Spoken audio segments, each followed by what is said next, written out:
Hey YouTubers, this is Alexis, making the next video in my blog series, advice panel, whatever you want to call it.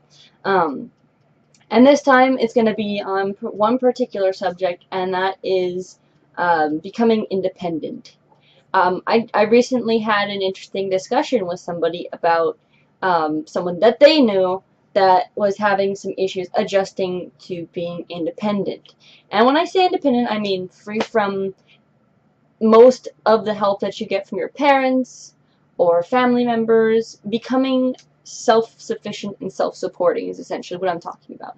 Paying for your own bills, paying for rent, or, well, I guess that's a bill, but, living on your own in most cases, and either paying for your own college or at least going to college through, your own. Actually, that's kind of a touchy thing. I'm of the opinion that parents are perfectly welcome to help you go to college. As a matter of fact, nowadays, with college as expensive as it is, and like life in general as expensive as it is, it's hard to do that without at least some kind of help, whether it be through loans, through your parents' help, or through some other form of help, financial help. But the main point of this discussion is just that when you know somebody who has spent most of their life sheltered or helped or in some way not self-sufficient, I guess, it can be damaging to them to grow up that way.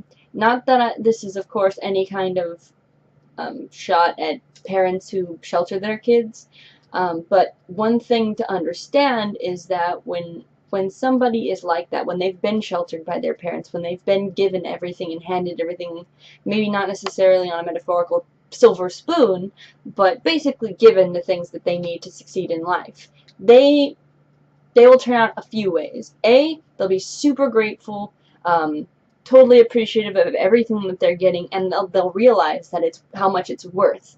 Or they will not appreciate what they have. They will get frustrated when things are thrown their way that are out of the norm for them, or that are not quite as good as they were when they had lived under their parents' roof. Like their room is smaller, or they don't get to eat the good food that they got to eat when they're in the house, or something to that aspect. And one particular time is when moving into college. College can be a big experience for some people who aren't used to that separation. Personally, for me, I've been doing my best to take care of myself for many years now. Many. I'm not that old, I'm only 24, but for about, I want to say, 8 years of my life, I've been doing my best to support myself. Let's see, 8 or 9 years. Since I was 14, 15 years old. I still had a lot of help, and I was still but I wasn't sheltered. I wasn't completely dependent on my parents or family members. So after I turned 18, I became almost completely self-dependent. I moved out. I was paying my own bills. I was paying, my own rent. I was away from my family while still visiting them. Of course, I was away and I had that separation. So at a normal kind of age, when most kids are starting to learn themselves, they're starting to realize what they can do for themselves, some people might not have that. And a lot of parents who are paying for their children's college are paying for their children's, and when I say children, I mean like between the ages of 15 and 18. And then, of course, there are, well, okay, so a child is always a child to a parent, so that's why I call them children. But when I say that, I mean people who are between the ages of 15 and 25 or older, even sometimes. For their children, parents might want to pay for everything and pay for their food and college and other things. So when that happens, a lot of times a person will become as I've been saying, dependent.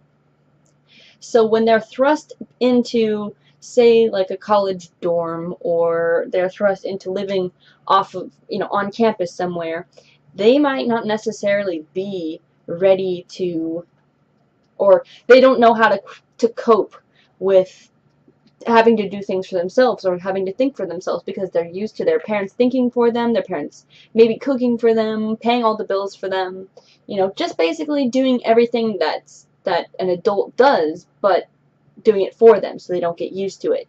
So when it comes to knowing somebody like this, a lot of the times people like me, will want to do things for them, want to give them the answers, so to speak. Like if they're down about having to pay bills, or they're upset about, oh, my room is too small, or they have complaints about things that people like us are used to. They're taking essentially things for granted, and that's not necessarily their fault.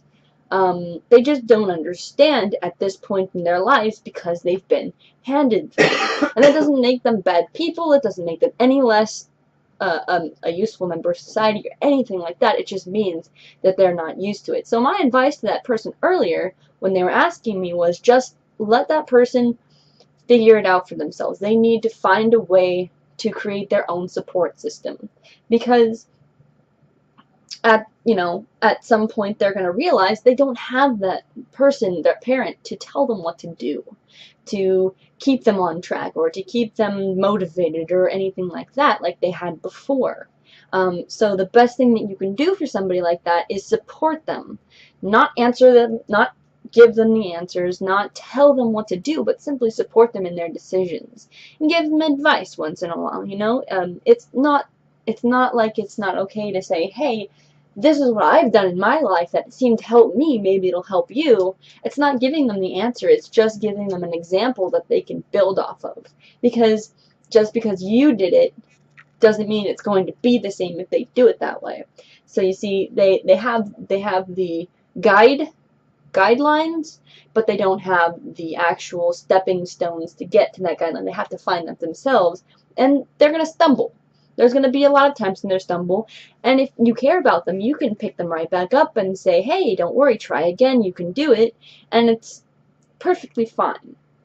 The problem comes in when you're trying to tell them what to do. You're giving them the answers, like you're saying, this is how you do this, or you have to do it this way to be able to survive, or, just putting it right out there for them, because they're not going to get it.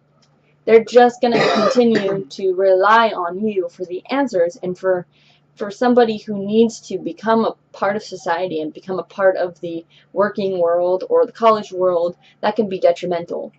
Because you've become suddenly another person that can tell them what to do, that can tell them how to do things or when to do things, something that they've had before, that structure that they've had before. But unfortunately, once you're gone, once you're not there to tell them what to do, they're going to not have anything. They're going to just be back to square one, and they're not going to know what to do.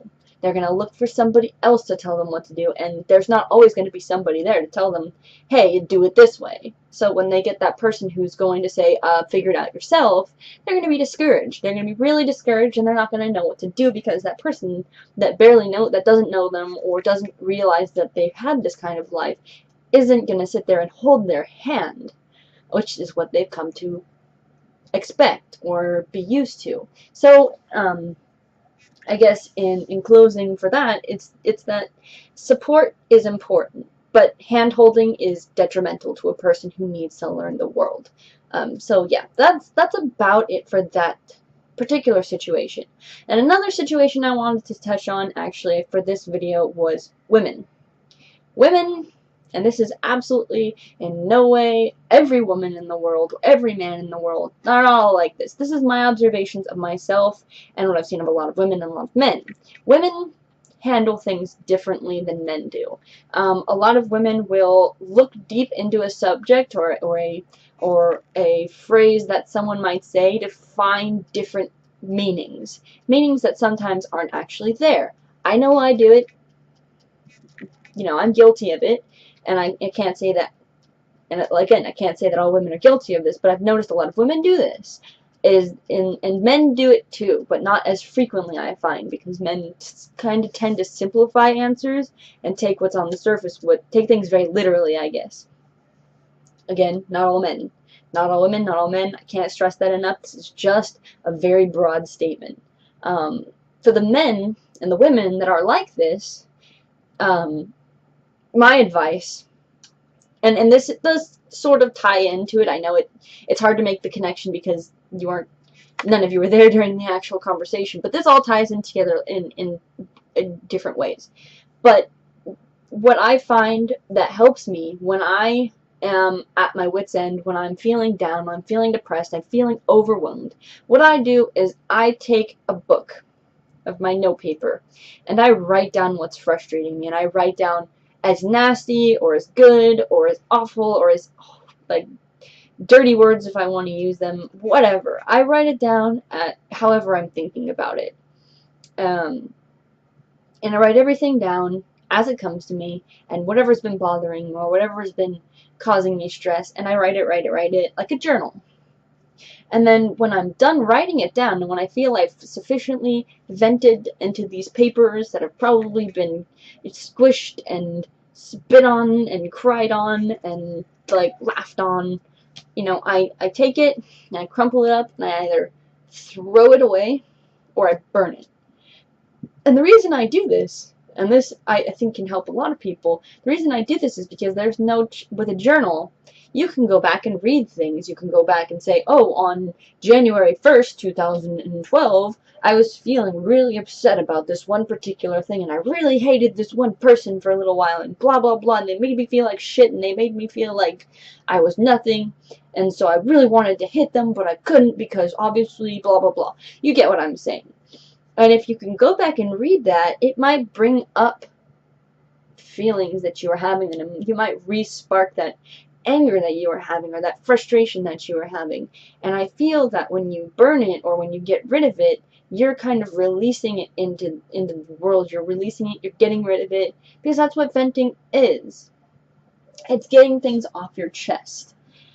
So my suggestion to anybody who's having these kind of issues, who's feeling, overwhelmed by having to be part of the real world, or overwhelmed by the things that they're discovering, I invite them to simply write down their feelings, write down their frustrations, write it all down in something that you can tear up and throw the fuck away.